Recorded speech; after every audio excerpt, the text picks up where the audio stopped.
Olá, boa tarde a você que nos acompanha aqui pelo Notícias Agrícolas, no ar nosso boletim de fechamento do mercado de grãos lá na Bolsa de Chicago. Um dia de opostos, enquanto a soja perdeu e perdeu bem, mais de 20 pontos aí nos principais vencimentos, milho e trigo trabalharam de forma positiva e com ganhos até expressivos, dá para dizer. A gente quer, obviamente, entender essa movimentação toda lá em Chicago e saber quais são as informações que estão por trás dessas mudanças de patamares de preços lá na Bolsa. Quem está comigo hoje é Aaron Edward, direto dos Estados Unidos. O Aaron está de olho aí no que está acontecendo com os preços. E eu queria começar essa nossa conversa, Aaron, falando da soja especificamente, depois a gente dá uma olhadinha também em milho e trigo. Na contramão aí do que aconteceu com milho e trigo, a soja teve um dia de pressão. É uma situação para se preocupar? É uma nova perspectiva do mercado ou não? O que a gente pode esperar aí em termos de comportamento dos preços? Seja bem-vindo. Boa tarde. A minha opinião sobre a soja, vale a pena a gente ponderar o seguinte: as baixas de julho e as baixas de agosto, setembro, costumam ser mais baixo do que as baixas de julho. Em julho, a gente teve soja negociando abaixo de $13. Nós estamos falando de um dia de baixa, sim, mas nós nem nos 14 estamos, nós estamos acima dos 14 e bem acima. Então, na minha opinião, o cenário atual, a grande pergunta, será que a gente vai baixar e chegar naqueles patamares das baixas de julho? Hoje, a minha opinião é que isso me surpreenderia, eu não acho. Acho que tudo que tem acontecido, nós estamos trabalhando com um piso mais alto no mercado de soja, e para mim isso é muito encorajador. E falando de a oportunidade de comprar soja próximo de $14 ou abaixo de $14 o bushel em Chicago, na minha opinião, essas são oportunidades que provavelmente vão ser compradas. Então, mesmo se deslizar mais um pouquinho, se esse é um piso natural do mercado, para o ano que vai entrar é uma ótima notícia. Essa é a minha leitura de hoje e estamos trabalhando com um piso um pouco mais, cada vez mais alto, e isso é encorajador. Porque um dia de baixa? Bom, choveu um pouco ao longo do final de semana, que ajudou algumas poucas áreas. E o outro motivo é que tem que lembrar que tem produtores que não venderam por aqui nos Estados Unidos. A expectativa da safra sentem que podem vender mais um pouquinho e chegaram a ter oportunidades próximo de $15, chegou a 14,80. E nesses preços mais altos, eles são vendedores disponíveis e aí, nessa altura agora, abaixo de 14,50, começa a desestimular as vendas, e eu acho que a gente deve começar a encontrar compradores por esse patamar. Então, uma faixa de negociação cada vez mais estreita, com um piso cada vez mais alto, e para mim é mercado que uma hora dessas vai decolar e não vai achar vendedor disponível, e a gente tem chances de mais altas maiores na soja. Essa é a minha opinião. Aaron, agora você chegou a falar aí de um piso de $14, ou talvez até um pouquinho para baixo, um pouquinho para cima disso, em torno aí dos $14. Por que esse número? O que esse número pode trazer aí para o mercado? Você falou da volta dos compradores, certo?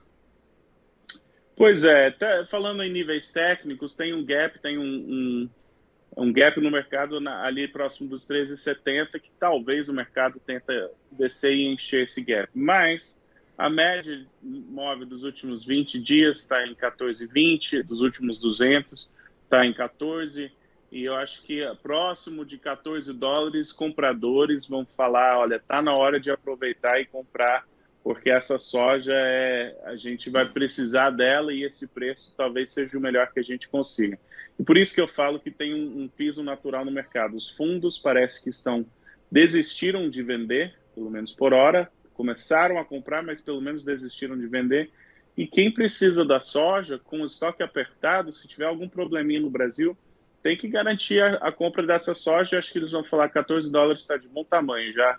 Já passei muito estresse tentando comprar soja mais próximo dos 15 e não quero, ou 16 ou 17, como a gente teve poucos meses atrás. Então, acho Então, que a gente tá encontrando compradores nesses isso patamares. que eu ia perguntar. Chega ali nos 14,20, US$ 14, comprador aparece, sustenta os preços. E isso deve prevalecer ao longo da colheita americana, Aaron? Ou daí, no caso da entrada da safra especificamente, é outra história? Não, acho que a pressão de venda que a gente viu essa semana passada já é pressão de safra, pessoas que estavam atrasadas nas vendas e aproveitaram, mesmo que não tenham colhido, mas venderam. Uma dessas vezes vai procurar os vendedores do lado de cima e, na minha opinião, essa soja vai estar bem armazenada, o produtor vai estar tranquilo e vai falar, não gostei do preço, quero ver mais. E aí a soja vai decolar. Provavelmente isso leva um tempinho ainda nessa movimentação lateral, que chega próximo dos 14, aí acha uma sustentaçãozinha, sobe um pouquinho, é vendido um pouquinho, até não passar essa safra. Fora, não é comum a gente ter aquela arrancada que não volta mais nesse período, agosto, setembro. Então, eu imagino que vai ser vendido ainda com pressão com a chegada da safra até certo ponto. Depois de estar bem armazenado, eu acho que o comprador deve estar preocupado mesmo. E aí sim que a gente tem maiores patamares. A soja está caminhando para uma consolidação aí nos Estados Unidos. Que número que você está trabalhando? E é um número que pelo menos acalma o mercado, Aaron? Você está falando do piso ou Não, estou falando de produção, de volume produzido. não? Não. A gente está na situação fundamentalista, isso é meio que para o mundo todo, que a gente está de safra em safra. Precisava de uma boa safra ano passado no Brasil, não teve. Precisava de uma boa safra esse ano nos Estados Unidos, não está tendo. Está abaixo da média. Não é 2012, mas não é uma boa safra. Precisa de uma boa safra no Brasil. Esse problema está piorando com cada safra que a gente não está tendo uma safra cheia, mais safra. Então, vai boa safra nos dois hemisférios até a gente começar a acalmar um pouco esse mercado, na minha opinião. E está na vez do Brasil, né? O Brasil apanhou ano passado, os Estados Unidos apanhou agora. Vamos ver se o Brasil consegue dar conta do recado aí com uma boa safra de soja esse ano, mas está precisando. E tem os fatores que estão correndo junto ali, que é o farelo firme, a questão dos prêmios fortes que mostram uma demanda aí pelo produto, enfim, outros fatores que se juntam a essa questão aí técnica para ajudar nessa sustentação, certo? Exatamente, exatamente. Exportações para a China está firme, a China está tentando comprar farelo do Brasil, está tentando comprar milho do Brasil. Todos os fatores seguem altistas, agora já vai ser desde a segunda do último trimestre de 2020 que esse quadro altista não vai embora. Então, e não vejo evidência que deve ir embora tão logo.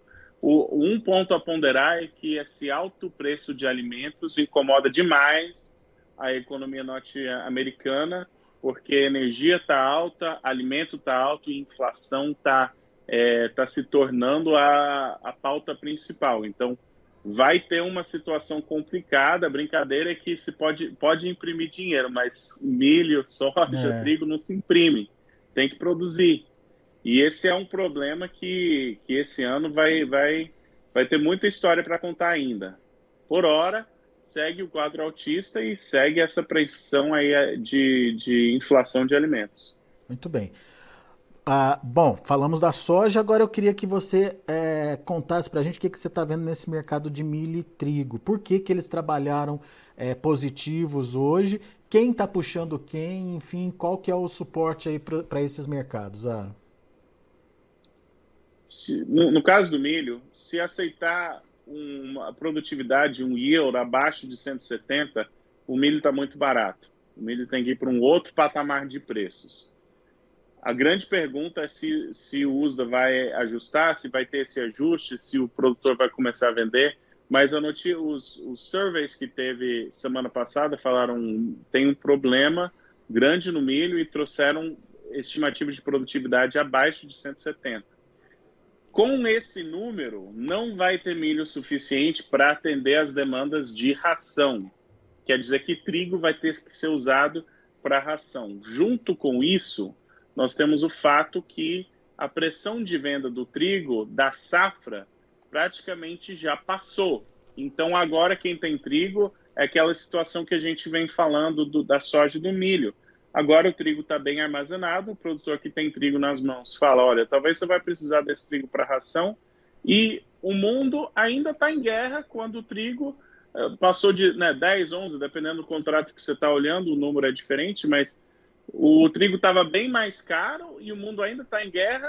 Como é que se a Ucrânia já apanhou para plantar, 2 anos depois de uma guerra vai plantar mais no ano que vem? Acho que não. Eu vou ser um pouco paciente para ver onde que para esse mercado. Então, o trigo, na minha opinião, tem tido dificuldade de sustentar ganhos, mas pode ser o começo de maiores ganhos, e o milho tem uma história muito grande. A grande pergunta nesses dois mercados é em que ponto que vai entrar a pressão de venda, porque tem que lembrar, o milho nem foi colhido. O produtor vai ver milho de 6,80 e falar, eu prefiro não vender, ou vai aproveitar e vender para entregar na safra e garantir já um cheque grande entrando. Eu imagino que nós vamos ter um pouco de pressão de venda, mas a história altista segue firme e o comprador de ração está preocupado. Isso vai para farelo, vai para milho, trigo. E isso de alguma forma exige do comprador estratégias, por exemplo, comprando mais trigo para substituir uma eventual falta de milho no mercado, uma disputa maior por esses produtos. Isso justifica um preço maior ou pelo menos sustentado, Aaron? Justifica. Agora, vendedor e comprador, cada um está lutando pelo seu. Então, eventualmente, isso vai ser um grande problema. Mas tem comprador que está falando, a 6,80 vai ter vendedor de milho. Então, eu vou ser paciente. Baixando de 6,50, talvez eu compre. Imagino que tem compradores com essa postura no milho. Então, talvez nós vamos ter um pouco desse jogo de cintura em movimentação lateral, que sobe um pouco, baixa um pouco, definir uma faixa de negociação. Isso não me surpreenderia. Quem quer contar uma história altista do milho fala que o milho não volta mais, né? Vai ser dia após dia de alta até chegar no patamar que domina o mercado. Eu não estou convencido ainda, mas pode ser o caso. Eu acho mais provável que a gente trabalhe dentro de uma faixa de negociação por mais um tempinho, até que não passar um pouco dessa pressão de venda da safra. E o trigo também deve negociar um pouco para cima, um pouco para baixo, até não passar essa pressão de venda no milho, que eles estão caminhando junto. Muito bem. Só uma dúvida que ficou aqui. Quando você fala de milho 170, é o quê? Produtividade, é isso? Bushels por acre. Bushels por acre. Tá. Só para a gente ter como referência aqui direitinho. Isso é baixo, Aaron? Para a média americana? Tem o Trendline Yield, que a produtividade é crescente. Então, se você falar ao longo de 10 anos, não é necessariamente baixo. Com as expectativas do USDA desse ano e com o quadro fundamentalista desse ano, esse é um número que traz problemas, porque o balance sheet fica muito apertado. E aí é um problemaço esse ano. Mas se olhar a tendência de alta, aí é um ponto abaixo da tendência, né? Mas comparado com os últimos 10 anos, ainda é uma produtividade crescente. Então, é relativo, mas esse ano o importante é saber que é problema. Esse número aí é problemático. Muito bem. E, pessoalmente, eu acho que o USDA já trouxe o maior número deles para a produtividade de milho. Eu acho que daqui para frente, com tudo que a gente tem visto, eles vão ter que ir cortando essa produtividade do milho. Eu acho que o mercado está esperando isso também. O milho já está no topo, agora é só o ajuste mesmo para encontrar aí a produção ideal, né? E esses ajustes muito provavelmente vão ser redução, porque apanhou o milho. Muito bem. Meu caro, muito obrigado mais uma vez pela sua participação conosco aqui no Notícias Agrícolas. Volte sempre, Aaron. Sempre bom te ouvir. Abraço. Valeu, abraço para você. Tá aí Aaron Edward, direto dos Estados Unidos, consultor lá dos Estados Unidos, trazendo as informações.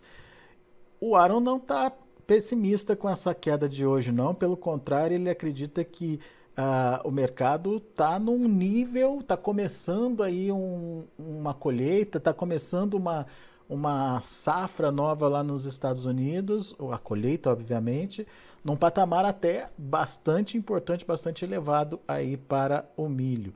Ele contou para a gente que depois de bater lá nos 14,80, apareceram vendedores.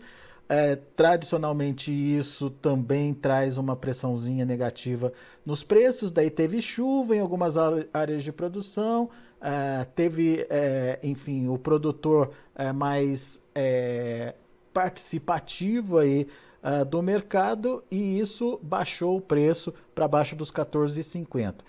O Aaron disse que tem suporte ali nos 14,20 para a média móvel de 20 dias e nos $14 por bushel para a média móvel dos 200 dias. Então, são números aí que, na visão do Aaron, quando atingir esse patamar de preço, vai aparecer comprador no mercado e isso daria aí nova sustentação para as cotações. Vamos aos preços, vamos ver como encerraram lá na Bolsa de Chicago, de olho na tela. A soja no vermelho para novembro, $14,37 por bushel, 23,5 pontos. Janeiro, $14,43 por bushel, 22,5 pontos de baixa. O março, $14,44, perdendo 21 pontos. E o maio, $14,44 também, uma queda aí de 20,5 pontos. Esses são os números da soja. O milho, como dissemos, trabalhou de forma positiva. Setembro, $6,83 por bushel, 15 de alta. Dezembro, 6,83 também, alta de 18 pontos mais 75. Março, 6,87, 18 de alta também. E o maio, $6,88 por bushel, uma alta de 17 pontos e meio. E para finalizar, temos o trigo. O trigo subiu bem hoje. Setembro, $8,20, alta de 35 pontos mais 25. Dezembro, $8,42, alta de 37 pontos e meio. Março, $8,57, alta de 36 pontos. E o maio, $8,64 por bushel, uma alta de 34 pontos mais 25. São os números de hoje do mercado de grãos lá na Bolsa de Chicago. A gente vai ficando por aqui. Agradeço muito a sua atenção e audiência. Notícias Agrícolas, 25 anos ao lado do produtor rural. Participe das nossas mídias sociais no Facebook Notícias Agrícolas, no Instagram @Notícias Agrícolas e em nosso Twitter @Notiagre. E para assistir todos os nossos vídeos, se inscreva no YouTube e na Twitch Notícias Agrícolas Oficial.